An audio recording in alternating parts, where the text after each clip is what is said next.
Hello everyone, आज की इस वीडियो में हम बीएड के 2024 में जो क्वेश्चन जो पेपर हुए थे, कब का 2024 में जो पेपर हुए थे ये उसके पेपर हैं और ये आपका सेट बी है और आप यहाँ देख पा रहे होंगे कोड नंबर B22 है। तो चलिए शुरू करते हैं। इस वीडियो में हम टीचिंग एप्टीट्यूड के क्वेश्चंस देखेंगे। तो ये आपके पेपर के लिए बहुत ज़्यादा इम्पॉर्टेंट है, तो जितना हो सके आप प्रीवियस ईयर ज़रूर करें और वो आपके पेपर में बहुत ज़्यादा हेल्प करेगी। ठीक है, तो शुरू करते हैं। क्वेश्चंस नंबर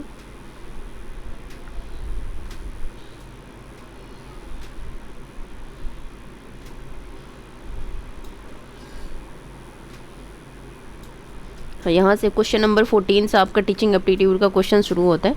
तो चलिए शुरू करते हैं क्वेश्चन नंबर 14 से। क्वेश्चन नंबर 14 कहता है which of the following is not, मतलब कि परख के बारे में अब पूछ रहा है, मतलब परख के अंदर कौन सा नहीं आएगा इसके अंदर। ठीक है, आप इसका भी ध्यान रख सकते हैं। परख का फुल फॉर्म क्या होगा? तो performance assessment review and analysis of knowledge for holistic development, क्योंकि ना किसी ईयर में इसका फुल फॉर्म भी पूछ रखा है, आपसे पूछ रहा है, नॉट पूछ रहा है। ठीक है, तो चलिए इसको एक बार आप हिंदी में देख सकते हैं। ये कह रहा है NEP 2020 के हिस्से के रूप में स्थापित निकाय परख समग्र विकास के लिए प्रदर्शन मूल्यांकन और समीक्षा और ज्ञान का विश्लेषण की जिम्मेदारी के रूप में निम्नलिखित में से किसकी परिकल्पना नहीं की गई है?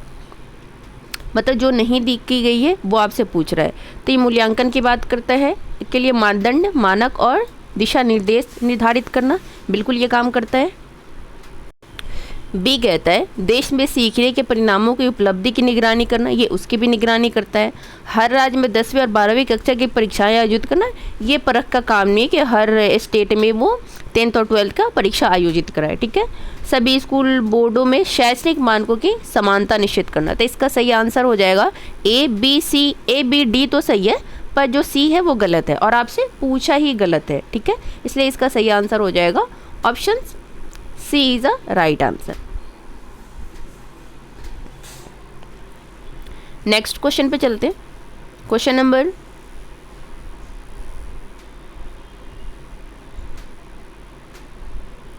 ये भी ऊपर नीचे दे रखा है क्या?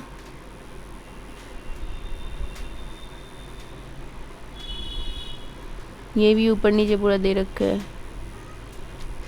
एक सेकंड हम ढूंढ के, वो जो क्वेश्चन नंबर 14 था वो आपका टीचिंग एप्टीट्यूड का भी हिस्सा मान सकते हैं उसको, और उसको आप न्यूज़ का भी, करंट का भी पार्ट मान सकते हैं। ठीक है, तो यहाँ से आपका क्वेश्चन नंबर 111 से शुरू होता है टीचिंग एप्टीट्यूड का क्वेश्चंस, उसको भी आप मान सकते हैं, करंट में भी ले सकते हैं और इसके टीचिंग एप्टीट्यूड का भी हिस्सा हो सकता है वो जो परख था। तो क्वेश्चन नंबर 111 कहता है to sister communicate to each other in their code language. ठीक है, दो बहनें हैं जो अपनी कोड लैंग्वेज में बात कर रही है। There mother is unable understand, मतलब उसकी माँ जो है उस लैंग्वेज को नहीं समझ पा रही है। ठीक है, उसके बाद क्या करती है? Them as they keep changing the codes often as and when the feel like what characteristic of language is not followed by the sister. तो क्वेश्चन कह रहा है दो बहनें अक्सर एक दूसरे से अपनी कोड भाषा में बातचीत करती हैं, उनकी माँ उन्हें समझ नहीं पाती हैं। ठीक है, क्योंकि जब भी मन करता है बार बार कोड बदल रहते हैं।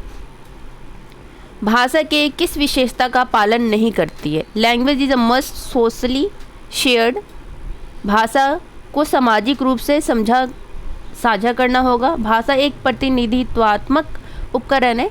भाषा एक कोड है जो मनमाने प्रतीकों का उपयोग करता है। भाषा कोड पारंपरिक है। तो बताएं इसका सही आंसर क्या होगा?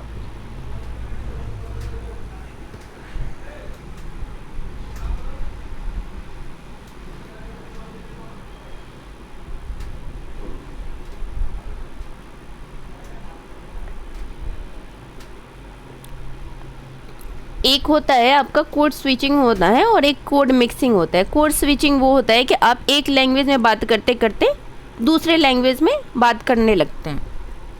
कोड मिक्सिंग वो होता है कि आप दो लैंग्वेज को मिक्स करके बात कर रहे हैं।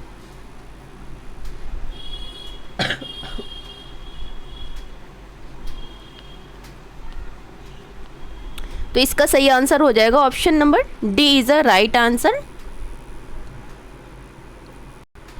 सही आंसर हो जाएगा option D is a right answer. भाषा कोड पारंपरिक है। नेक्स्ट क्वेश्चन पे चलते हैं। थोड़ी तबीयत ठीक नहीं इसलिए बार बार पॉज करना पड़ जा रहा है। क्वेश्चन नंबर 112 कहता है which of the following is defined as it is the process of sharing information. मतलब ये कह रहा है निम्नलिखित में से किसे यह जानकारी साझा करने की प्रक्रिया है के रूप में परिभाषित किया गया है। फर्स्ट कहता है स्पीच, कम्युनिकेशन, हियरिंग या लैंग्वेज।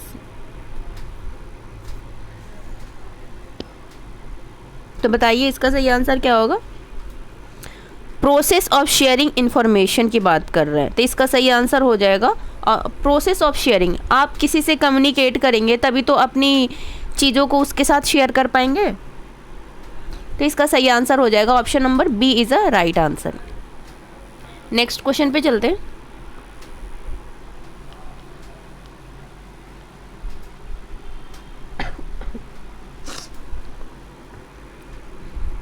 क्वेश्चन नंबर 13 कहता है which of the following describe acoustics event involved in a transmission and reception of a sound. निम्नलिखित में से कौन सा ट्रांसमिशन और रिसेप्शन में शामिल ध्वनिक घटनाओं का वर्णन करता है।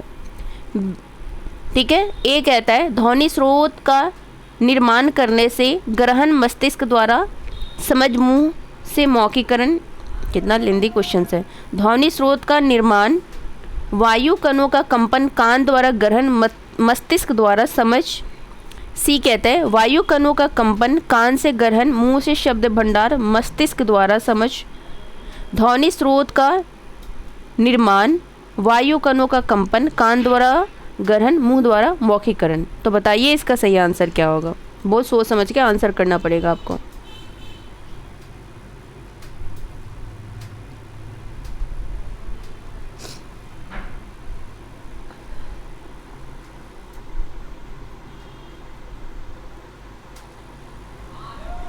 तो इसका सही आंसर हो जाएगा ऑप्शंस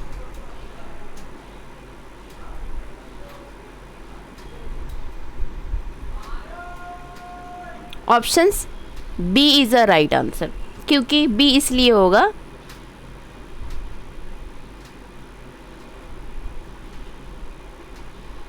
ध्वनि स्रोत का निर्माण करेंगे, वायु कणों का कंपन कान द्वारा आप ग्रहण करेंगे और मस्तिष्क द्वारा आप उसको समझेंगे। Creation of a sound source, vibration of air,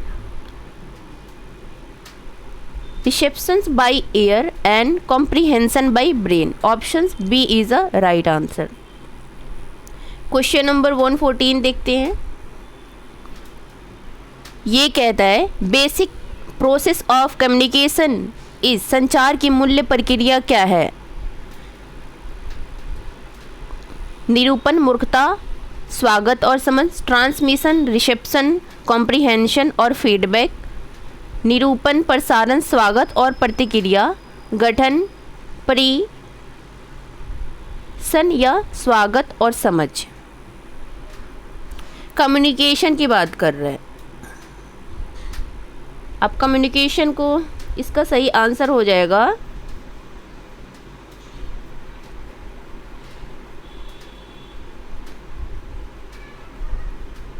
basic process of communication is. Basic process क्या है कम्युनिकेशन का। पहले तो आपका आएगा ट्रांसमिशन। ट्रांसमिशन मतलब ट्रांसमिशन, उसके बाद आपका आएगा रिसेप्शन।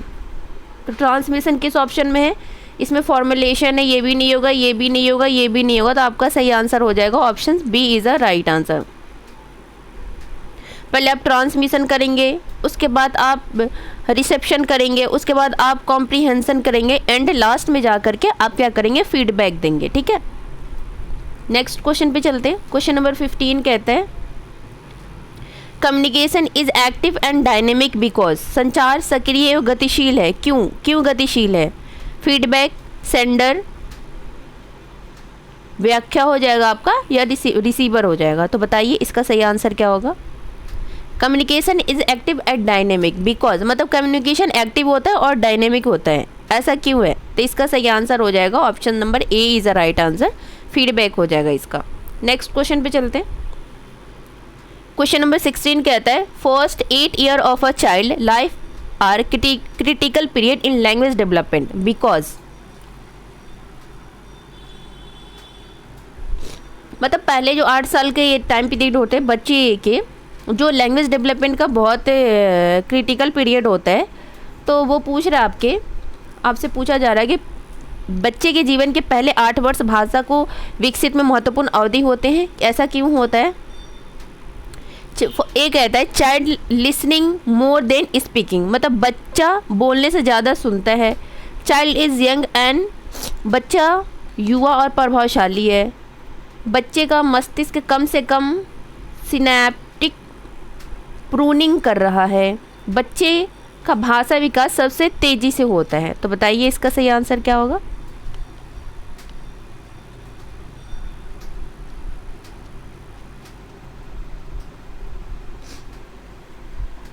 तो इसका सही आंसर हो जाएगा, ये सब तो बात बनाने की बात है, इसका सिंपल सा आंसर होगा child language development occurs most rapidly, मतलब इस जब बच्चा छोटा होता है ना तो उस टाइम में बच्चों का लैंग्वेज डेवलपमेंट बहुत ज़्यादा फास्ट होता है। नेक्स्ट क्वेश्चन पे चलते हैं। क्वेश्चन नंबर 117 कहता है which of the following is not like increase the number direct given language, मतलब ये कह रहा है निम्नलिखित में से किसी दो दी गई भाषा के लिए बोलियों की संख्या में वृद्धि होने की संभावना नहीं है। फर्स्ट कहता है एक स्थानीय भौगोलिक क्षेत्र में लोग अनेक भाषाएं बोलते हैं। लोग बड़े भौगोलिक क्षेत्र में फैले हुए हैं। भौगोलिक बाधाएं एक समुदाय को अलग थलग कर देती है। भाषा समुदाय के भीतर सामाजिक बाधाएं मौजूद होती हैं। पूछ क्या रहा है आपसे?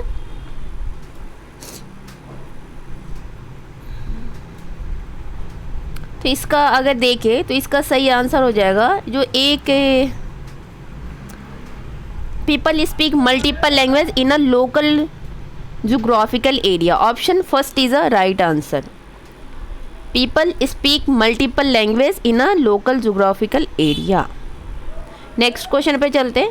क्वेश्चन नंबर 118 कहता है which of the following is not a rule of language, मतलब निम्नलिखित में से कौन सा भाषा का नियम नहीं है? शाब्दिकरण, आकृति विज्ञान, वाक्य विन्यास, अर्थ विज्ञान।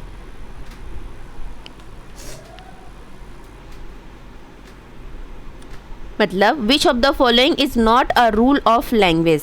ऑप्शंस है शाब्दिकरण, आकृति विज्ञान, वाक्य विन्यास, अर्थ विज्ञान।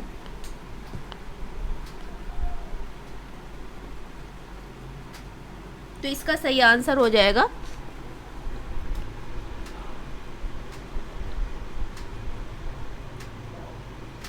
ए इज अ राइट आंसर, जो नहीं है बाकी बी डी सी आपका होगा सही है। क्वेश्चन नंबर 119 कहता है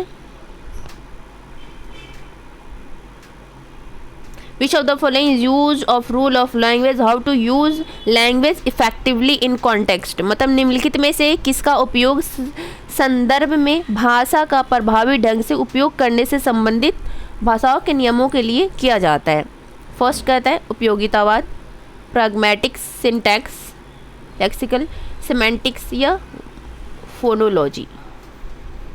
मतलब किस उपयोग संदर्भ में भाषा का प्रभावी ढंग से उपयोग करने से संबंधित भाषाओं के नियमों के लिए किया जाता है? उपयोगितावाद, वाक्य विन्यास, लेक्सिकल शब्दार्थ या स्वर विज्ञान। तो इसका अगर देखें तो इसका जो सही आंसर हो जाएगा options first is a right answer. Next पे चलते हैं। क्वेश्चन नंबर 120 कहता है how does the ability to hear develop, मतलब सुनने की क्षमता कब विकसित हो जाती है? 3 वीक आफ्टर बर्थ, मतलब बच्चे के बर्थ के 3 सप्ताह बाद। 6 मंथ आफ्टर, मतलब गर्भधारण के 6 महीने बाद। या 8 मंथ आफ्टर, गर्भधारण के 8 महीने बाद। या जन्म के 3 महीने बाद। तो आपको पता ही होगा जन्म के 3 महीने बाद तो होगा नहीं, क्योंकि बच्चा बर्थ से ही हेयरिंग करता है, मतलब वो सुन सकता है, उनके अंदर एबिलिटी होती है कि वो सुन सके।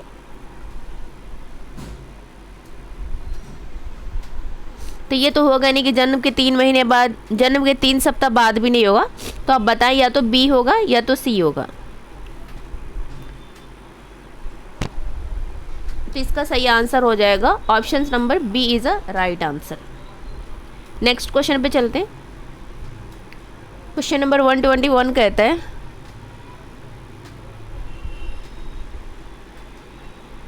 What term based describe the conservation interaction between a mother and child? कौन से शब्द माँ और बच्चे के बीच बातचीत का सबसे अच्छा वर्णन करता है? आपका इमिटेशन नकल हो जाएगा, में उलझना हो जाएगा, मतलब मैशिंग हो जाएगा, पोसो डायलॉग हो जाएगा, और आपका निगरानी मतलब मॉनिटरिंग हो जाएगा। मतलब कौन सा शब्द माँ और बच्चे के बीच बातचीत का सबसे अच्छा वर्णन करता है? तो इसका सही आंसर हो जाएगा option number C is a right answer. Question number 122 कहता है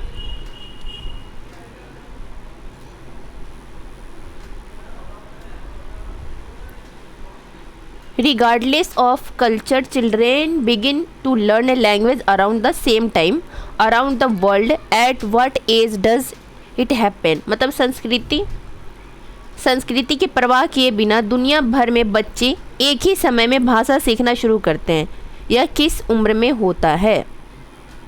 ऑप्शन कह रहे हैं 6 से 8 महीने के बीच, 8 से 28 महीने के बीच, 2 से 4 साल के बीच, या 5 से 7 साल के बीच।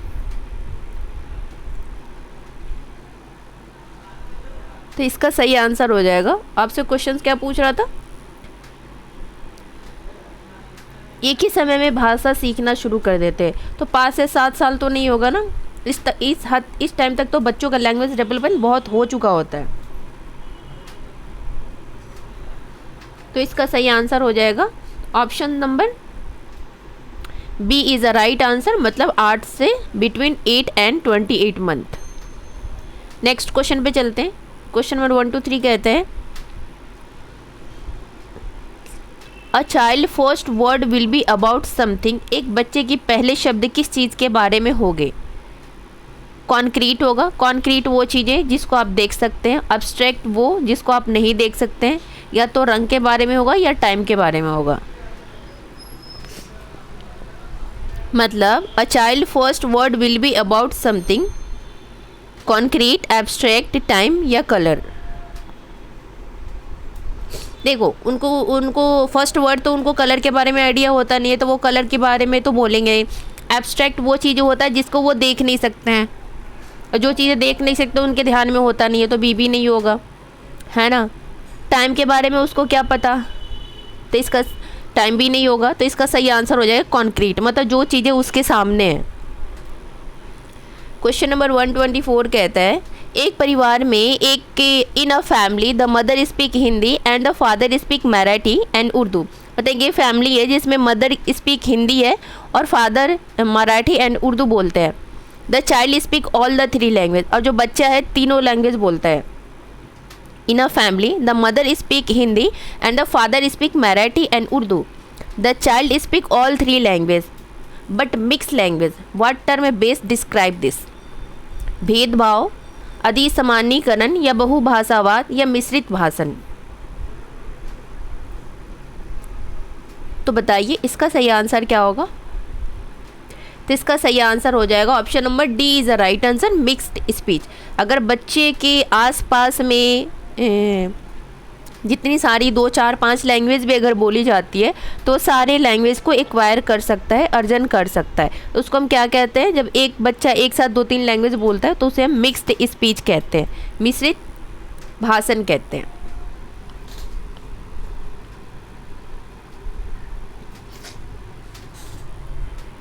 नेक्स्ट पे चलते हैं।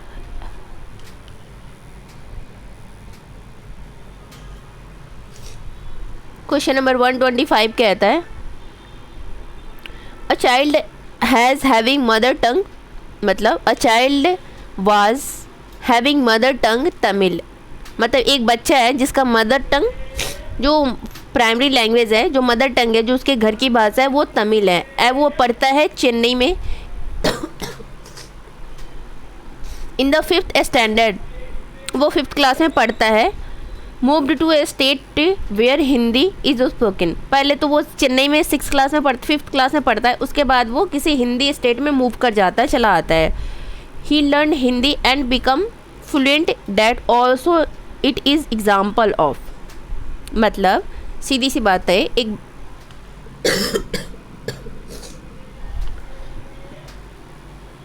मतलब एक बच्चा है, मातृभाषा तमिल थी और वह चेन्नई में पढ़ रहा था। 5वीं कक्षा में वे ऐसे राज्य में चले गए जहां हिंदी बोली जाती है, वह हिंदी सीखता है और उसमें भी परंपरागत हो जाता है। इसका उदाहरण क्या हो सकता है? Emergent literacy, bilingualism, mixed speech या भेदभाव। भेदभाव तो नहीं होगा, है ना। इमरजेंट लिटरेसी भी नहीं होगा, या तो मिक्स्ड स्पीच होगा या बाइलिंगुअलिज्म होगा, द्विभाषावाद होगा। तो इसका सही आंसर हो जाएगा option number B is a right answer. जब एक लैंग्वेज से ज़्यादा बच्चा दूसरा लैंग्वेज बोलता है, मतलब एक से ज़्यादा अगर 2 लैंग्वेज बोलता है तो उसे हम बाइलिंगुअलिज्म, द्विभाषावाद कहते हैं। B is a right answer.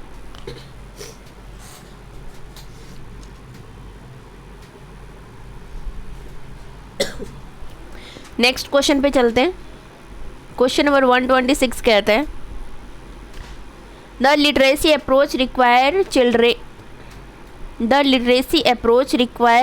Children to learn certain skill before beginning instruction in learning to read. This is called emergent literacy, reading readiness, writing readiness या होल लैंग्वेज।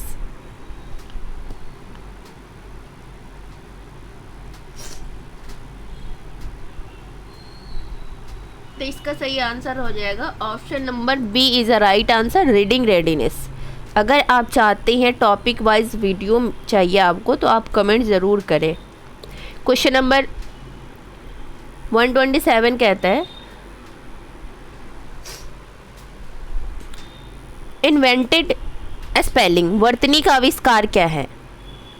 ए कहता है बच्चों का प्रभाव बढ़ता है, पढ़ने के विकास और पारंपरिक वर्तनी में हस्तक्षेप करता है, इसे गलत वर्तनी माना जाना चाहिए, प्रोत्साहित नहीं किया जाना चाहिए। तो आप बताइए इसका सही आंसर क्या होगा? इसका सही आंसर हो जाएगा जो लिटरेसी है वो क्या करता है? बच्चों को प्रभाव बढ़ाता है, वर्तनी का आविष्कार करता है, पढ़ने के विकास और पारंपरिक वर्तनी में हस्तक्षेप करता है।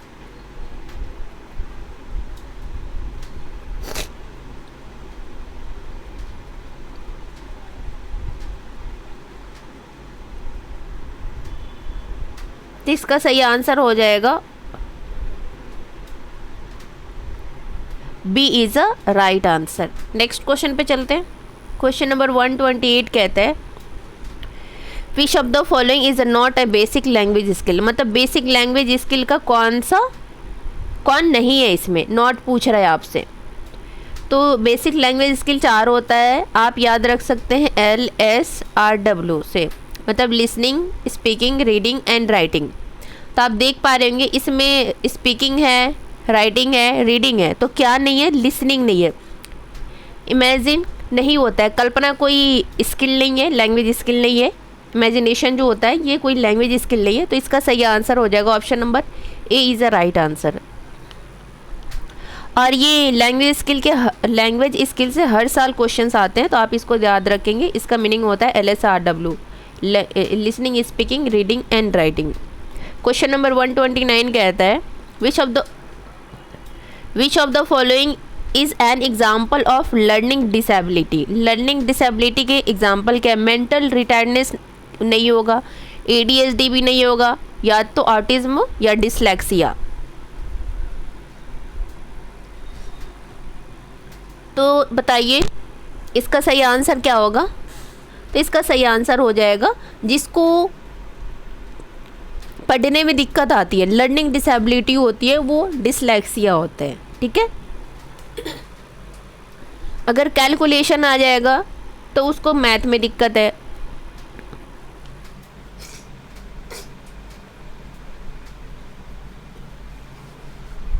नेक्स्ट क्वेश्चन पे चलते हैं। क्वेश्चन नंबर 130 कहता है which of the following occurs in children with expressive language disorder. मतलब अभिव्यंजक भाषा विकार वाले बच्चों में निम्नलिखित में से क्या होता है? Limited amount of speech, difficulty in learning new word, difficulty in finding the right word, या all of the above.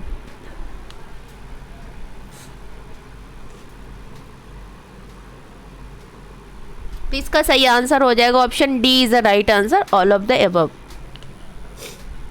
Question number 131 कहते हैं which of the following is an essential characteristic of effective teaching. निम्नलिखित में से क्या प्रभावी शिक्षण की एक अनिवार्य विशेषता है? मतलब इफेक्टिव टीचिंग की बात कर रहे हैं। फर्स्ट कहता है use of a number attractive teaching ads, communicating concept of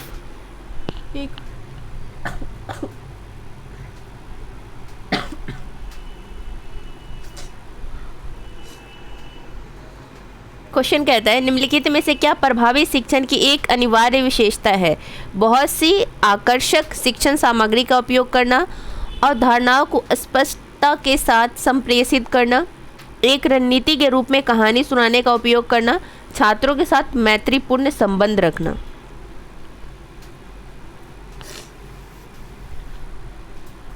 तो इसका सही आंसर हो जाएगा option number B is a right answer, communicating concept with clarity. मतलब अवधारणाओं को स्पष्टता के साथ संप्रेषित करना। नेक्स्ट क्वेश्चन पे चलते हैं। क्वेश्चन नंबर 132 कहते हैं which of the following can not be describe as one of the foundational pillars of a new education policy NEP 2020। Equity, access, quality, मतलब समता, पहुंच, गुणवत्ता या विशिष्टता। मतलब निम्नलिखित में से किसी नई शिक्षा नीति NEP 2020 के मूलभूत स्तंभों में से एक के रूप में वर्णित नहीं किया जा सकता? समता, पहुंच, गुणवत्ता या विशिष्टता।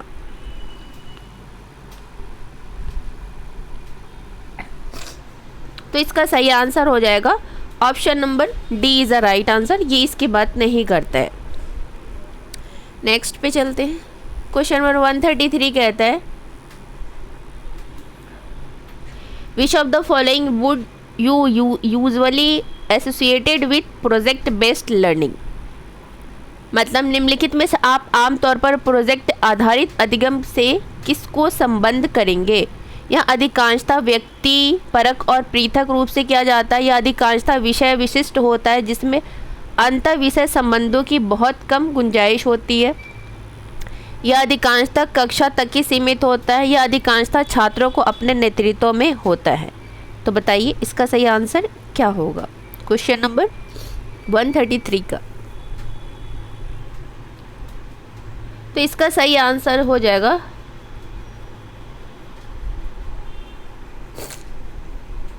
D is a right answer. यह अधिकांशतः छात्रों के अपने नेतृत्व में होता है। वो क्या? Project based learning. नेक्स्ट पे चलते हैं।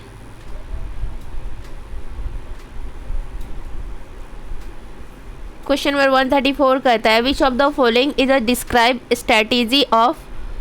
Strategy to be followed in classroom. निम्नलिखित में से कौन सा कक्षा में अपनाई जाने वाली वांछनीय रणनीति है? नोट्स लिखवाएं, सरल प्रश्न पूछें, इनकरेज रोट मेमोराइजेशन या वेलकम डाइवर्जेंट थिंकिंग। तो इसका सही आंसर हो जाएगा डिक्टेट नोट्स की भी बात नहीं करता है, आस्क सिंपल क्वेश्चंस की भी बात नहीं कर रहा है, इनकरेज रोट मेमोराइजेशन के भी नहीं करता है, तो welcome to divergent thinking. Divergent thinking वो होता है जो इसको आप सेंटर से बाहर की तरफ जाते हैं, है ना, उसको हम डाइवर्जेंट थिंकिंग कहते हैं। मतलब एक क्वेश्चंस के कई सारे आंसर्स हो सकते हैं, जैसे ऐसे टाइप क्वेश्चंस होते हैं ना, तो उसमें सबके अलग अलग आंसर होते हैं, उस टाइप के क्वेश्चंस को हम डाइवर्जेंट थिंकिंग कहते हैं।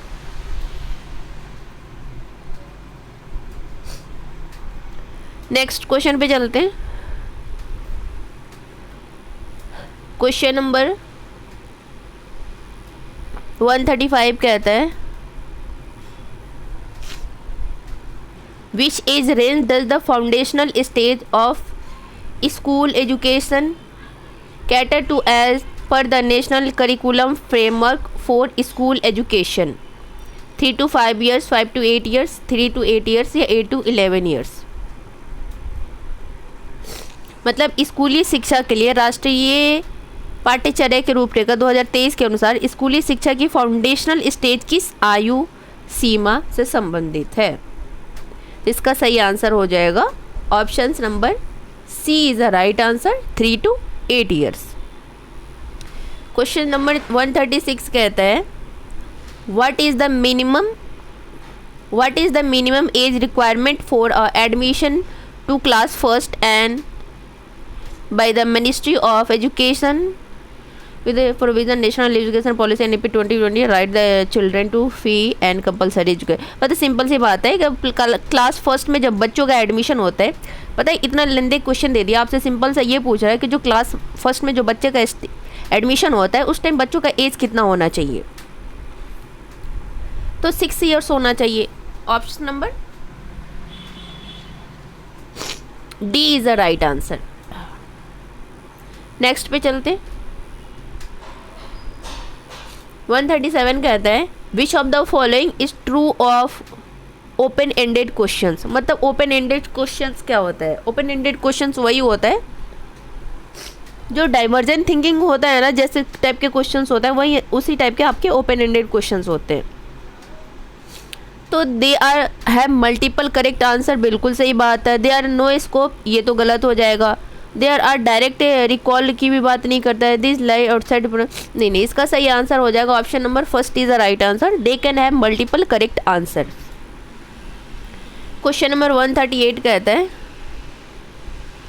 एक शिक्षिका को पता चला कि उसकी कक्षा में अधिकांश छात्र उस परीक्षा में असफल हो गए हैं जो उसने उस विषय पर दी थी जिसने उसने बहुत परिश्रम से पढ़ाया था। शिक्षक को क्या करना है कि सबसे अच्छी सलाह दी जा सकती है। अगर क्लासरूम में 1-2 बच्चा फेल होता है तो बच्चे की गलती हो सकती है, लेकिन अगर क्लासरूम में सारे के सारे बच्चे फेल हो जाते हैं तो यहाँ इसे टीचर को अपने टीचिंग मेथड पे ध्यान देने की ज़रूरत है। असफल छात्रों की माता पिता से शिकायत नहीं करेंगे, अपनी रणनीतियों पर विचार करें और उन्हें संशोधित करें। छात्रों को स्व अध्ययन के लिए कुछ शोपीस सामग्री प्रदान करें। छात्रों के लिए प्रेरक वार्ता की व्यवस्था करें। नहीं, इसका सही आंसर हो जाएगा option B is the right answer. Reflect on her strategy and modify them. मतलब टीचर को अपने स्ट्रैटेजी पे ध्यान देना, उसको मॉडिफाई करना है, ठीक है, बच्चों के हिसाब से। क्वेश्चन नंबर 139 कहता है which of the following can not be considered an objective of the open school system in India. निम्नलिखित में से किसे भारत में मुक्त विद्यालय प्रणाली के उद्देश्य नहीं माना जा सकता है? शिक्षा के सार्वभौमिकरण की प्रक्रिया में मदद करने के लिए, इस स्कूल छोड़ने वाले बच्चों को शिक्षा की एक लचीली प्रणाली प्रदान करने के लिए, जनता के लिए कम कठोरता और कम गुणवत्ता वाली शिक्षा प्रदान करने के लिए, ऐसे समाज का निर्माण करने के लिए जो लगातार सीख रहे हैं और विकसित हो रहे हैं।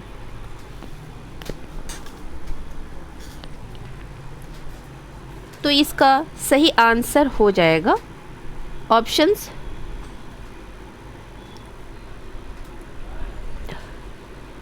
सी is a right answer. C is a right answer. To provide education of reduce rigor and quality of the, इसका सही आंसर हो जाएगा option C is the right answer. जनता के लिए कम कठोरता और कम गुणवत्ता वाली शिक्षा प्रदान करने के लिए।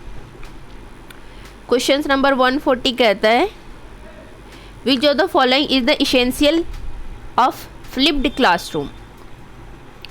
मतलब ये कहता है फ्लिप्ड कक्षा की आवश्यकता विशेषता निम्नलिखित में से कौन सी है? सक्रिय कक्षा कक्ष अधिगम से पहले घर पर स्व अध्ययन होता है। प्रश्नों से पहले उत्तर आते हैं। घर पर की जाने वाली चुनौतीपूर्ण गतिविधियों से पहले कक्षा में लेक्चर होते हैं। मनोरंजन शिक्षा से पहले होता है। तो इसका सही आंसर हो जाएगा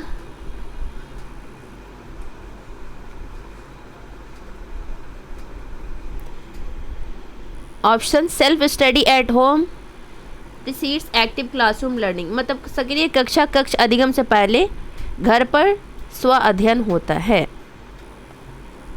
नेक्स्ट पे चलते हैं। क्वेश्चन नंबर 141 कहता है which of the following is not a true about our present understanding of children and their learning. मतलब बच्चों और उनके शिक्षा के बारे में हमारी वर्तमान समझ के बारे में निम्नलिखित में कौन सा सत्य नहीं है। बच्चे सुनने से ज़्यादा करके सीखते हैं। स्कूल वह पहली जगह है जहाँ बच्चे सवाल पूछना शुरू करते हैं। बच्चे पर्यावरण के साथ अंतःक्रिया करके सीखते हैं। बच्चे नई जानकारी की व्याख्या अपने पिछले अनुभव के आधार पर करते हैं। मतलब आपसे पूछ क्या रहे, सत्य नहीं है, मतलब जो गलत है वही सही है क्योंकि आपसे पूछा ही गलत है, नॉट पूछ रहा है, नॉट ट्रू। ये तो बात सही है, बच्चे पर्यावरण के साथ इंटरेक्ट कर, children learn by interacting with environment, बात तो सही है। तो इसका जो ए भी सही हो जाएगा, सी भी सही है, डी भी सही है, पर जो गलत है वो आपका बी हो जाएगा और जो गलत है वही आपसे पूछा जा रहा है। स्कूल वह पहली जगह है जहाँ बच्चे सवाल पूछना शुरू करते हैं। बच्चे घर से ही सवाल पूछना शुरू कर देते हैं, मम्मी ये क्या है, पापा ये क्या है। क्वेश्चन नंबर 142 कहता है NCERT is the of the will know. तो एनसीईआरटी भारत सरकार की एक प्रसिद्ध स्वायत्त संगठन का संक्षिप्त रूप है। इस संक्षिप्त नाम में जो अक्षर टी का क्या अर्थ है? Teaching, training, technology, text book. Technology तो नहीं होगा, है ना। अब टीचिंग या ट्रेनिंग या टेक्स्ट बुक, तो इसका सही आंसर हो जाएगा option number B is the right answer, training हो जाएगा। क्वेश्चन नंबर 140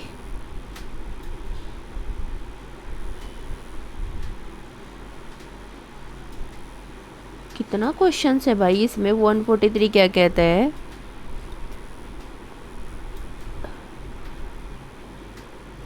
निम्नलिखित में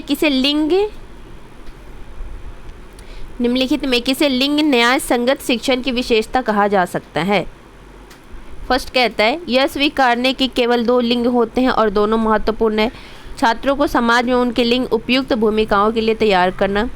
पुरुष और महिला के बारे में छात्रों के रूढ़िवादी विचारों को चुनौती देना। विचारों और कार्यों के माध्यम से यह बताने कि लड़कियां लड़कों से बेहतर हैं।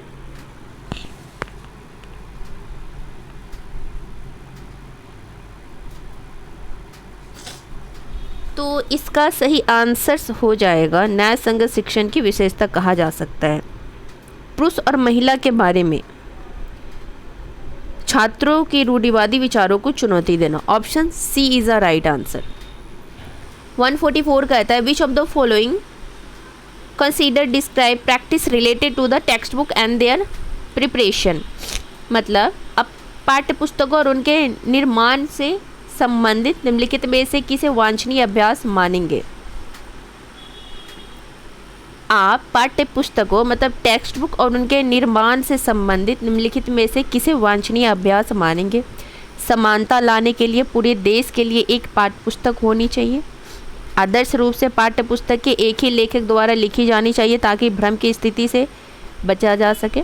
पाठ्य पुस्तकों को किसी विशेष कक्षा के छात्रों द्वारा सीखी जा सकने वाली विषय वस्तु की सीमा निर्धारित करनी चाहिए।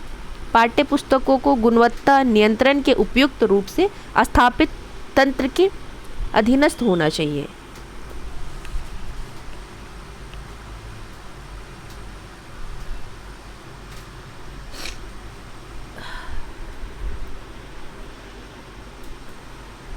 तो इसका सही आंसर हो जाएगा option number D is the right answer.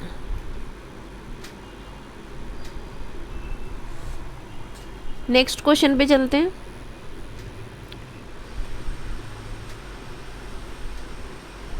को करिकुलर एक्टिविटीज़ की बात कर रहे हैं यहाँ पे। ये कह रहा है निम्नलिखित में से किसी स्कूल में पाठ्य सहगामी गतिविधि के आयोजन का उद्देश्य नहीं कहा जा सकता है।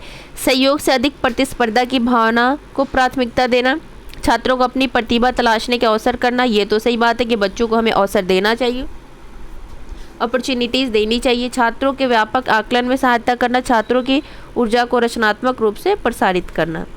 तो इसका जो सही आंसर हो जाएगा option number A is the right answer.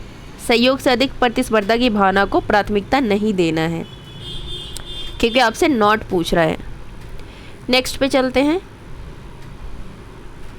Which of the must suitable time of the year of SS student. छात्रों का आकलन करने के लिए वर्ष का सबसे उपयुक्त समय कौन सा है? सत्र की शुरुआत में, सत्र के दौरान, सत्र के अंत में, पूरे सत्र के दौरान। तो इसका सही आंसर हो जाएगा थ्रू आउट द सेशन, मतलब पूरे सत्र के दौरान। Option D is a right answer. Next पे चलते हैं। ये तो लग रहा है कि 50 क्वेश्चंस है इस वाले सेट में। तो जो 2024 से पहले जितने भी पेपर होते थे ना, उसमें आपके टीचिंग एप्टीट्यूड के 50 क्वेश्चंस आते थे।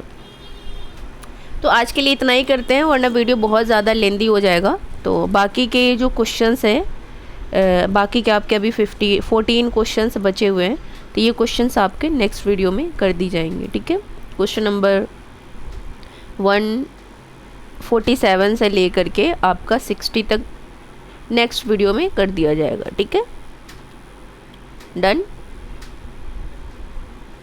यहाँ तक है आपका।